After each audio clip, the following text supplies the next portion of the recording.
মনে করেছিলাম যে আমরা বোধহয় স্বাধীন হয়ে গিয়েছি। মিথ্যা। সবকিছুই ভুল ছিল। এই স্বাধীনতার ঠিক আগের যে সময়টা ছিল, সেই সময় আপনাদের সাথে বাংলাদেশের মানুষ যেইভাবে এসেছিল, আপনারা তাদেরকে রাখতে পারেন নাই। কেন পারেন নাই? কয়েকটা মানে খুব বড় করে ২-৩টা জিনিস বলি। দেখেন পরিবর্তনটা হয়েছে কোথায় আমাকে বলেন? আজকের যে বাংলাদেশ, এই বাংলাদেশের সাথে যদি আপনি শেখ হাসিনার বাংলাদেশকে মেলান, মানে কম্পেয়ার করেন। আচ্ছা কম্পেয়ার করলে ধরেন একটা সাধারণ মানুষকে যদি আপনি জিজ্ঞেস করেন, তার যে জিনিসপত্রের দাম কিনে খেতে হয়, সেটা কি কমেছে? এটা সমস্যা নেই। একটা নতুন সরকারের জন্য ধরলাম ১ বছর ২ বছর তারা কষ্ট করবে। কোনো সমস্যা নাই, কষ্ট করুক। কিন্তু সেটার জন্য তো আপনার কিছু করতে হবে, তাই না? একজন মানুষ মনে করেন যে বিদেশে যাবে। তার বিদেশে যাওয়ার জন্য আগে কয় টাকা দিত সে? আগে যদি নাকি মনে করেন সৌদি আরবে যেতে ৭ লাখ টাকা, ৬ লাখ টাকা, ৫ লাখ টাকা দিত। তাইলে আগের সরকারের সমস্যা ছিল, দুর্নীতিগ্রস্ত ছিল, তারা বিভিন্নভাবে দালাল এইসব করে টাকা পয়সা করতো। এই জন্য ইন্ডিয়াতে যেতে লাগে ১ লাখ টাকা, ১.৫ লাখ টাকা, আমাদের এখান থেকে ৭ লাখ টাকা লাগে। মালয়েশিয়াতে যেতে ৬০,০০০, ৭০,০০০ টাকা লাগে, আমাদের এখান থেকে লাগে ৫ লাখ টাকা।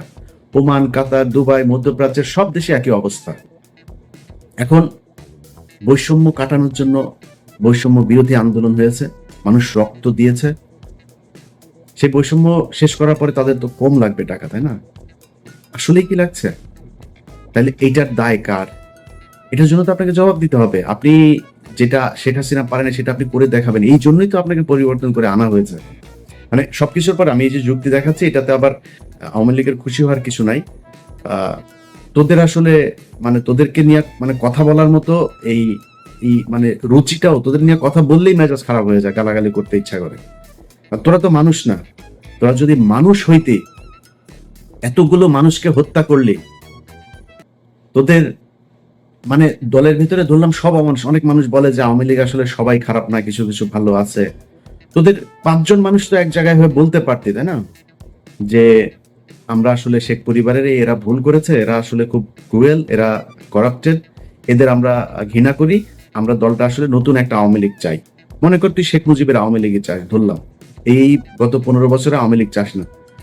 মাপ চেয়েছে কেউ এখনো পর্যন্ত ওদের ভেতরে মিনিমাম কোনো অনুশোচনা, অনুতপ্ত কোনো কিছু না। ওরা আবার করে, আবার আসবে, আবার ওইরকম করবে। এখন ওদেরকে সুযোগ করেও দিচ্ছে, এই সরকারই দিচ্ছে। সবকিছু যদি বাদ দেন, আপনি প্রবাসীদের টাকা পয়সার কথা বলেন, পুলিশের এখন পর্যন্ত আপনি জানেন আগের চাইতে বেশি ঘুষ দিতে হয় একজন ওসিকে একটা নিতে হইলে, একজন এসপি কে বদলে নিতে হলে, ভালো একটা পোস্টিং নিতে হলে। পুলিশের বউ, ঊর্ধ্বতন কর্মকর্তাদের বউ পর্যন্ত মাঠে নেমেছে এই টাকার কালেকশনে। একজনের বউয়ের ফোন রেকর্ডও আছে, এক ওসির সাথে কথা বলছে, নিজে করে, নিজের পরিবারের খুব নিকট আত্মীয় দিয়ে তারপরে ওসির সাথে ডিল করায়। তাহলে পরিবর্তন কি? এখন এগুলো সবকিছু নিয়ে কথা বলতে গেলে না, মানে সবারই মনে হয় সমস্যা হচ্ছে না, আমার একাই মনে হয় সমস্যা হচ্ছে। এই কারণে গতকাল আমার ফেসবুকের একটা পোস্টেও দিয়েছি, খামাখা এত শত্রু বাড়ায় লাভ কি? সবার যেহেতু সমস্যা হয় না, আমার একা একা সমস্যা গেলে আমারও তো ইচ্ছা করে। এই জন্য চিন্তা করেছি যে সবার সাথে মিলমিশ করে তারপরে যা হয় হোক, দেশে যাব, দেশে যায় ভাই আমার ইউটিউবে এখন যে ইনকাম, এখানে বসে আমার ইউটিউবে যদি ৫ লাখ ৬ লাখ টাকা ইনকাম হয়, তাও তো আমার হয় না, কারণ এখানে তো খরচ বেশি। আমি বাংলাদেশে ২ লাখ টাকা ইনকাম হলে আমি আরামে বিশাল রাজার মতো চলতে পারবো। আমি কেন এখানে কষ্ট করব? কেন আমি সরকারের সাথে, সেনাবাহিনীর সাথে, পুলিশের সাথে, বিভিন্ন রাজনৈতিক দলের সাথে কেন ঝামেলা করবো? কারোর যেহেতু সমস্যা হচ্ছে না, তাহলে আর কি সমস্যা নাই। এই কষ্ট থেকেই কথাগুলো বললাম। এখন পুলিশ থেকে শুরু করে সব জায়গাতে সমস্যা, সবকিছু যদি বাদ দেন, সব বাদ। আচ্ছা যেই হত্যাগুলো হইল, এটার ব্যাপারে মিনিমাম একটা যাওয়া দরকার ছিল, জান নাই। এখন এই যে ছাত্ররা মনে করছেন যে আপনারা টাকা পয়সা করে তারপরে বিশাল আকারে একটা মানে এই ফান্ড তৈরি করে তারপরে রাজনৈতিক দল গঠন করবে, নতুন দল। এই মাসেই সম্ভবত আপনাদের নতুন দল আসবে। আপনার দলে মানুষ আসবে কেন আমাকে বলেন? কিসের জন্য আসবে? কোনো একটা কারণ থাকতে হবে তো। আপনি অন্য দলের চাইতে কোন জায়গায় ভিন্ন, যেই কারণে আপনার দলে আসবে? সেটা আসতে হলে অন্তত আমি মনে করি ২টা কাজ করতে হইতো।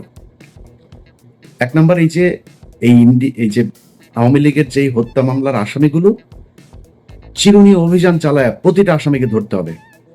ধরার পর তারপরে তাদের বিচার কি হবে, কে নির্দোষ কে দোষী সেটা পরে আপনি করবেন, বিচার হবে, তদন্ত হবে, চার্জশিট যাবে, মামলার প্রক্রিয়া চলবে। যে দোষী হয় সে দোষী, যে নির্দোষী হয় সে খালাস পাবে, ছাড়া পাবে। কিন্তু আমাদের চোখের সামনে ঢাকা শহরের মধ্যে সময় টিভির মতো জায়গায় 7 জন খুনি মামলার আসামি, 2-3 মামলার আসামি পর্যন্ত ধরা পড়ছে। মুন্নি শাহ ধরা পড়ার পরে ছাড়া পড়লো। আরে ভাই খেলা নাকি? মানে হত্যা মামলার আসামি আপনি ধরছেন, মন চাচ্ছে ছেড়ে দিচ্ছেন। হত্যা মামলার আসামিকে পুলিশ ওসিকে বলছে যে ভাই এখানে আসামি আছে, আসামি ধরেন, বলে ঊর্ধ্বতন কর্মকর্তার ছাড়া ধরা যাবে না। এই যে সিটিটিসি, আপনার এই যে সিটিটিসিতে আসাদুজ্জামান, তারপরে আসাদুজ্জামানের সাথে ওর এক স্টেনও ছিল নজরুল, হ্যাঁ, সে কয়দিন আমার নিয়ে ফেসবুকে পোস্ট করেছে। পুলিশের একজন এসআই যে আমার নিয়ে ফেসবুকে পোস্ট করে, মানে চ্যালেঞ্জ করে, তারা ধরতে পারবে না। শুনছি আর আবার এই বিভিন্ন তদবির করে এরা চাকরিতেও ঢুকছে। ডিবি, তারপরে গোলাম রাব্বানির ভাই পর্যন্ত এখনো পুলিশের চাকরি করে। কাকে নিয়ে আপনি যুদ্ধ করবেন বলেন? কালকে যদি শেখ হাসিনা বলে যে আমি দেশে ঢুকে যাব, আওয়ামী লীগের লোকজনের জন্য, আওয়ামী লোক তো কারো তো আপনি ধরেন নাই, কয়টা ধরেছেন আপনি? সব তো এলাকাতে আছে। যদি বলে ধরে যাব, আওয়ামী লীগ এখন বিএনপির পেছনে, জামাতের পেছনে যায় যোগ দিচ্ছে। আপনার কি মনে হয় ওরা বিএনপি করে ফেলেছে, জামাতের আদর্শ নিয়ে নিয়েছে? ওরা তো আওয়ামী লীগই। ওরা যখন দেখবে আপনার পেছনে পেছনে রাজনীতি করা লাগে, যখন দেখবে হাসিনা ঢুকেছে দেশে, ওরা হাসিনার পেছনে রাজনীতি করবে, ওরা ওদের ঝাঁপায় পড়বে আবার ফের। আর এটার জন্য যদি নাকি মনে করেন ঠেকানোর জন্য প্রশাসন, সচিবালয়, কোন জায়গায় আপনি নিয়ন্ত্রণ নিয়েছেন আমাকে বলেন? কথা বললে অনেকে কষ্ট পাবেন, জামাত কষ্ট পাবে, বিএনপি কষ্ট পাবে, আমি কোনো রাজনৈতিক দলকে বলতে চাই না, কিন্তু সারা দেশে চাঁদাবাজি চলছে, সারা দেশে চলছে একদম। আমারে তো মনে করেছেন যে আমি হয়তো আওয়ামী লীগের সময় আওয়ামী লীগের বিরুদ্ধে কথা বলেছি, বিএনপি জামাত যখন ক্ষমতায় আসবে তখন আমি তাদের পক্ষে কথা বলবো। এটা পারবো না, আমি তো চুপ থাকবো, কিন্তু পারবো না আপনার পক্ষে মিথ্যা কথা বলতে। সারা দেশে চাঁদাবাজি হচ্ছে, ব্যাপক চাঁদাবাজি হচ্ছে। এখন এই যে চাঁদাবাজি করছেন, কোত্থেকে করছেন আপনি চাঁদাবাজি? হাটে ঘাটে, ওই বাস স্ট্যান্ড, ওই গরুর বাজার, ওই হাওর বাওর, এই যে এসব লিস্ট যেগুলো নিয়ে আপনারা দখলে নিয়েছেন, দখলে নিয়ে কি করছেন? ওইখানে চাঁদাবাজি। গ্রামে এদিন শুনলাম একজনের মুরগি বিক্রি করতে এসছে, সেই মুরগির থেকে, মানে অনেক মুরগি আর কি, ফার্মের মুরগি, এক এক মুরগি থেকে সেখানে চাঁদা নেওয়া হচ্ছে। তো এই যে চাঁদা নিচ্ছেন, নিয়ে কি করছেন? একদম প্রান্তিক লেভেলের যে মানুষ আছে তাদের কাছে আপনি চাঁদাবাজ হিসেবে উপস্থাপিত হচ্ছেন। কিন্তু একটু চিন্তা করে দেখেন তো, প্রশাসনের, সচিবালয়ের, কোর্টের কোন জায়গায় 2-4টা জায়গা বাদে কোন জায়গাটায় আপনার জামাত বা বিএনপির লোক আছে? আমার দেখান 2-4টা জায়গার মধ্যে যে একটা ধাক্কা যদি শেখ হাসিনা দেয়, আওয়ামী লীগ দেয়, আপনি যে প্রশাসনের এই দিক থেকে যে সমর্থন পাবেন, সে সুযোগটা আছে আপনার? নাই। তো কি নিয়ে আপনি যুদ্ধ করবেন? অতএব ছাত্রদের, আমি মনে করি সেদিন আমার সাথে যাদের কথা হচ্ছে তাদেরকে আমি একই কথা বলেছি। তারা বলছে যে আমরা আসলে অনেক কিছু চাইলেও পারছি না। তা আপনারা যদি পারছেন না, এটা কি মানুষ জানে? যেই হোক, মানে ছাত্রদের ভেতরে আমি কারণ নাম ধরছি না, যেই আমার সাথে যারই কথা হোক, যেই লেভেলেরই হোক, বলছে আমরা পারছি না। আপনারা পারছেন না, এটা তো মানুষ জানে না। আমরা তো মনে করছি আপনারা সরকারের পার্টে আছেন, সরকারের সাথে কাজ করছেন মিলেমিশে, আপনারা যা চাচ্ছেন সরকার সেটাই করছে, সরকার যা করছে সেটাই আপনাদের কাজ। আমরা তো এটা মনে করছি। আপনাদের কথা যে সরকার শুনছে না সেটা তো বলতে হবে। বলতে হলে কি করতে হবে? সরকারের ছাত্রদের প্রতিনিধি যারা আছে তাদেরকে পদত্যাগ করতে হবে, করে রাস্তায় নেমে আসতে হবে। এর বাইরে নাম ধরে বলি, নাহিদ ভাই, আসিফ ভাই, হাসনাত ভাই, সার্জিস ভাই, যারা আছেন, পিঠের চামড়া থাকবে না।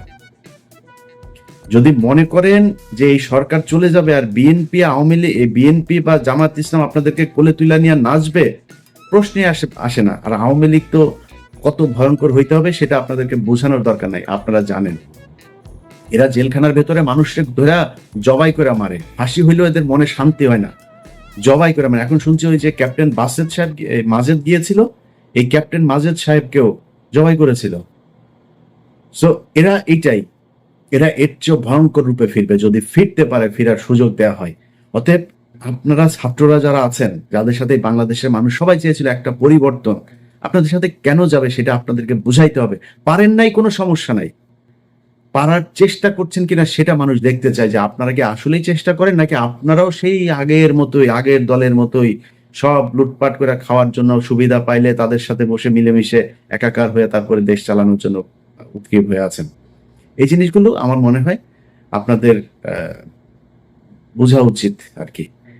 তো যাই হোক, যে বিষয়টা বলছিলাম আগেও, যে অনেকের কাছে খারাপ লাগতে পারে, কিন্তু সত্যি কথা যেটা ভাই, এই দেশটা দেখলাম তো 5 তারিখের পরে, এখানে টাকা পয়সা হইলে সব পার্সেজ হওয়া যায়।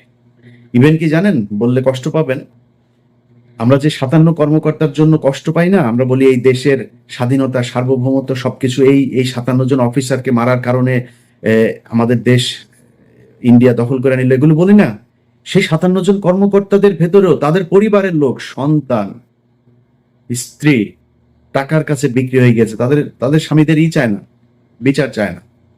এটা নিয়ে আবার আরেক ভিডিওতে কথা বলবো। আজকে এই পর্যন্তই।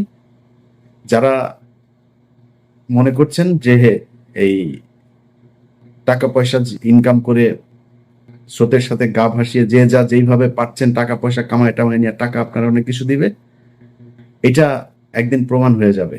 যুগে যুগে বহু প্রমাণ হয়েছে, আপনার ক্ষেত্রে প্রমাণ হবে। আমি ইলিয়াসের চেহারা সেদিন আপনার চোখের সামনে ভাসবে, যে 2000 মানুষ মারা গিয়েছে, সেই মানুষের লাশের সাথে বেইমানি করে আপনি আপনার ব্যক্তি স্বার্থের কাছে বিক্রি হয়েছেন। আল্লাহ হাফেজ।